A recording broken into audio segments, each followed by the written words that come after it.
This is footage of the Polar Lights Jupiter 2.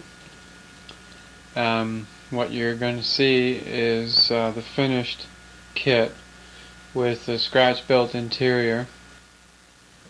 This area here where you see the main front window, there's no glass in there. What I've done is I drilled some holes on an angle through the top here and into the base of the windowsill here, and I've inserted some 20 gauge, this is floral wire, 20 gauge aluminum wire. I also added a piece of half round evergreen strip across the front here.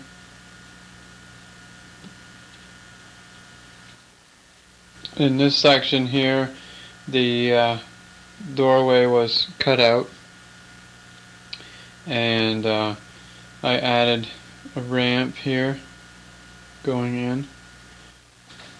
Also, the window, which is normally right about here, was moved over to the right towards the front, approximately 1/8 of an inch.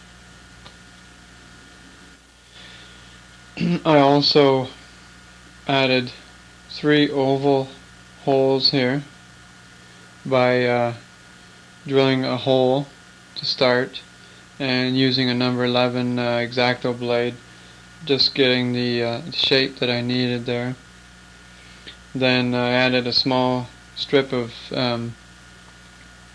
evergreen plastic sheet in the back here on the inside. Then I added, using the same wire that I used for the front window separations there, I used little pieces here which I bent with some pliers and added those in here for the loops, like attachment hoops.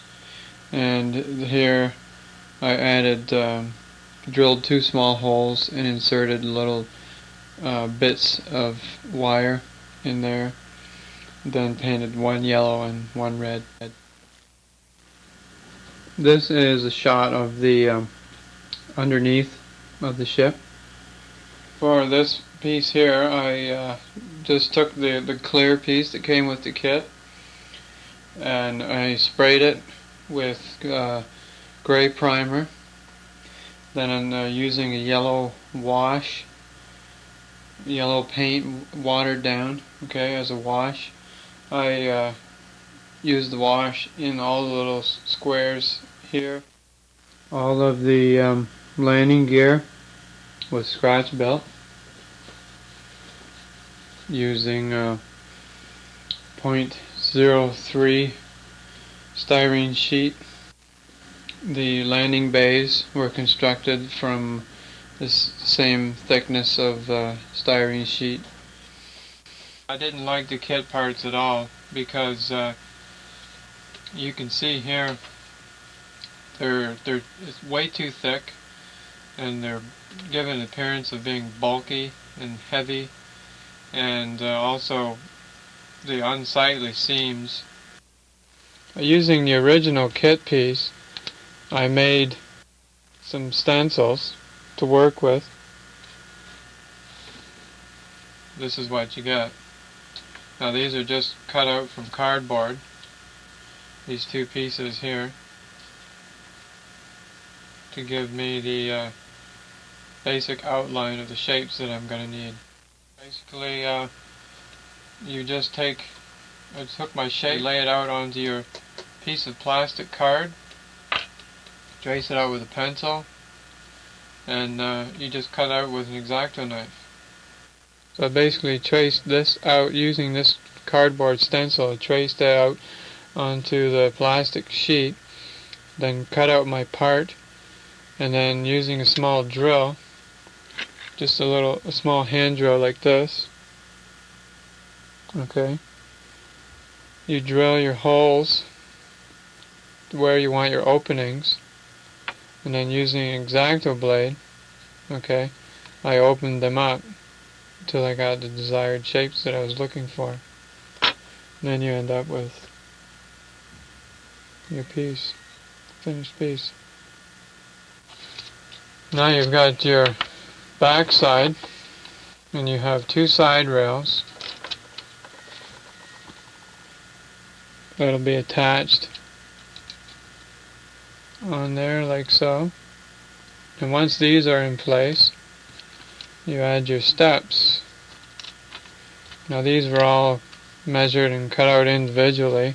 Once you've got your two side rails in place, you just can start putting your steps in, and they fit in between where you've got your holes here. What I did here is, after assembling the two side halves and then the individual steps, I then used plastic card to go across here and down here, and then filled all the seams with super glue, and then just by using a wet sanding paper, I sanded away any seams or anything, so this gives you a nice smooth finish, like you see here. Directly in the center of the bottom here, I cut out a small hole to add a piece of aluminum tubing, which will connect the foot pad to the stairs. Now at the base of the foot pad here, I've used a small piece of plastic tubing, and that will connect in there like so. Okay? And that just basically for a little bit more strength. For the foot pads, this is the only piece that I kept from the kit. And in place of the kit part that you see here, what I've done is I'll be constructing the hydraulic arms from using this aluminum tubing.